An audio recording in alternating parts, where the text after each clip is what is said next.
पता तो है ना आपको आप क्या कर रहे हैं, है ना? हाँ,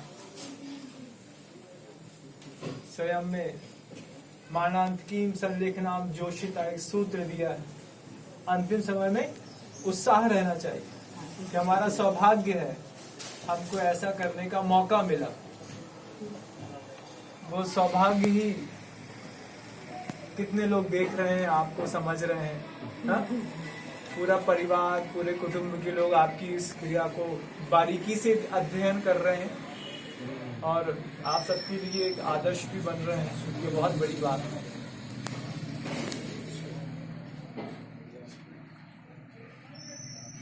शरीर की तो वेदना हो रही है, हम समझ रहे हैं, हमको खुद महसूस हो रहा है कि आपको शरीर में बहुत पीड़ा हो रही है। अब ये जो आपके व्रत हैं, वो व्रत ही आपको इस पीड़ा से मुक्त कर सकते हैं, और कोई साधन नहीं है किसी के दुख बांटने का। कोई साधन नहीं, कोई योग साधना होती, कोई ऐसा कायसार या तपस्या होती कि आपका दुख बांट के हमारे शरीर में आ जाता, पुत्रों में चला जाता तो बांट लेते, लेकिन वो स्वयं को, जीव को स्वयं भोगना पड़ता है। पीठ में, पैर में अनुकूलता नहीं होने के कारण दर्द तो हो रहा है, क्या कर सकते। आज आपने जल लिया था, है ना? लिया था ना? कल का उपवास कर लो, फिर से करना। आंख बंद करके संकेत दो कि कल का उपवास कर ले, ऐसा करके बताओ। आंख बंद करके बता दो। हाँ, देखो आप लोग समझो, देखो भाई, अब उसे से पूछ बस रहे हैं, है ना?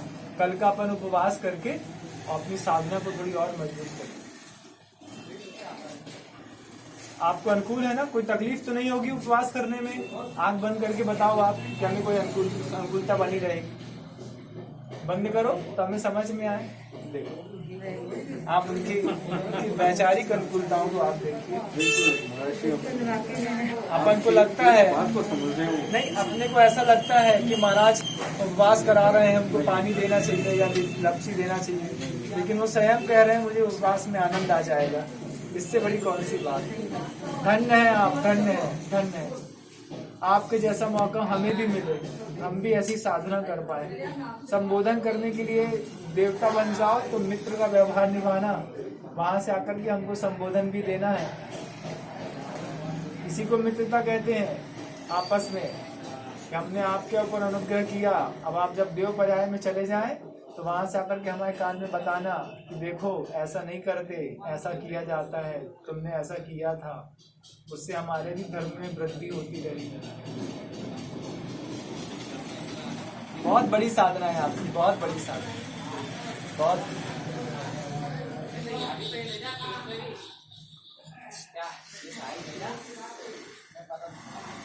लोगों को ऐसा लगता होगा पिताजी क्या कर रहे हैं, लेकिन पिताजी को तो पता है ना हम क्या कर रहे हैं।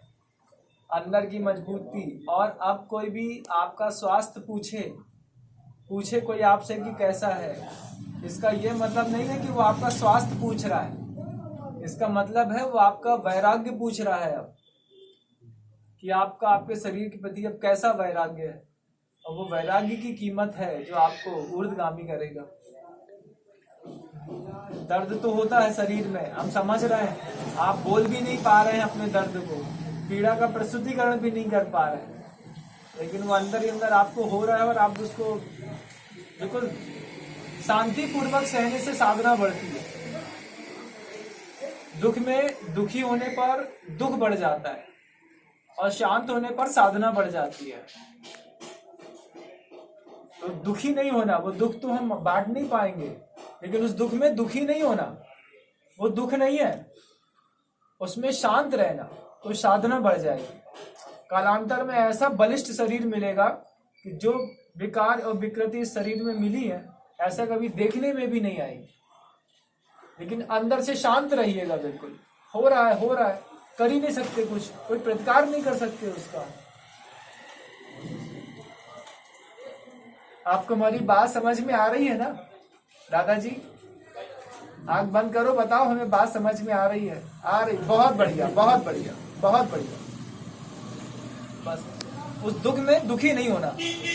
दुख तो हो रहा है, शरीर में पीड़ा तो हो रही है लेकिन दुखी नहीं होना, बस शांत रहना, उसको देखना, उसमें ज्ञाता भाव लाने का प्रयास करना कि कैसा शरीर है, 2, 5, 10 किलो की मिट्टी बची है लेकिन वो भी पीड़ा देती है। और अंदर ही अंदर अपने लिए स्वयं का परिणाम करना है इस बात का कि मुझे इस पिंजरे से बाहर निकलना है, मुक्त होना है। जब आप ऐसा विचार करेंगे तो आपको अपने इस शरीर में रह करके भी थोड़ी और सहजता महसूस होगी और अच्छा लगेगा, आपको और अच्छा लगेगा। नहीं, अंदर ही अंदर स्वयं विचार करना है। मरने की इच्छा नहीं करनी है, ज्यादा लंबा जीने की इच्छा भी नहीं करनी है, लेकिन ऐसा विचार जरूर करना है कि इस पिंजरे से मुक्ति तो चाहिए मुझे। बहुत दिन हो गए भगवान की आपने अभिषेक नहीं किया, पूजन नहीं करी, भगवान को पास से छुआ नहीं। अब फिर ऐसा कोई शरीर चाहिए जिससे जिनेंद्र देव का पाद प्रक्षालन कर सके, उनका दर्शन कर सके, अच्छा बलिष्ठ शरीर हो, अच्छे बड़े बड़े कल्याणक कर सके, साधना कर सके। उन सब के लिए इस शरीर को छोड़ना पड़ेगा। शरीर का छोड़ना एक दिव्य शरीर की प्राप्ति के लिए पुरुषार्थ है। एक दिव्य शरीर मिलेगा इस शरीर के त्याग के साथ। अब बस त्याग की परिभाषा लिखनी है आपको। भोजन तो आप छोड़ ही चुके, 2 महीना हो गया आपको निरंतर साधना करते करते। पानी के प्रति भी अब आपका मोह नहीं है, साधु कहते हैं तो आप ले लेते हैं, नहीं कहते हैं तो नहीं लेते। ये भी अपने आप में बहुत बड़ा आश्चर्य है, बहुत बड़ी साधना है आपकी। निराकुलता अंदर बनी रहे, शांति का परिणाम स्वयं का खुद का बना रहे कि हाँ मुझे मुनिराज ने जैसा कहा है वैसा करना है। और इन सबको भी, इन सब का बहुमान कम नहीं हो, इन लोगों को भी आपसे शिक्षा मिले, ये भी आपको देख करके आपके व्रतों को स्वीकार करने का अंदर भाव बनाए।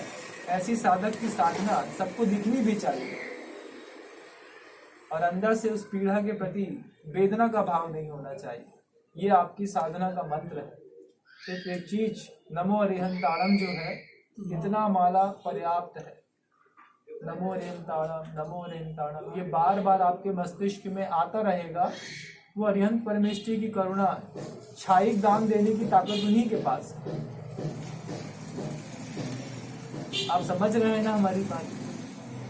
हाँ, आंख बंद करो, बताओ हमको बात समझ रहे हैं सब? समझ में आ रही है ना हमारी बात?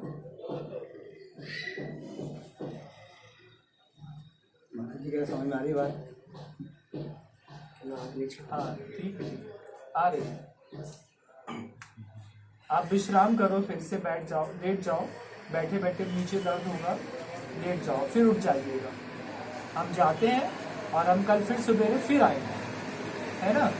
हाँ, नमोस्तु कर लो महाराज जी, आँख बंद करके कर लो नमोस्तु। हाँ, उठ रहे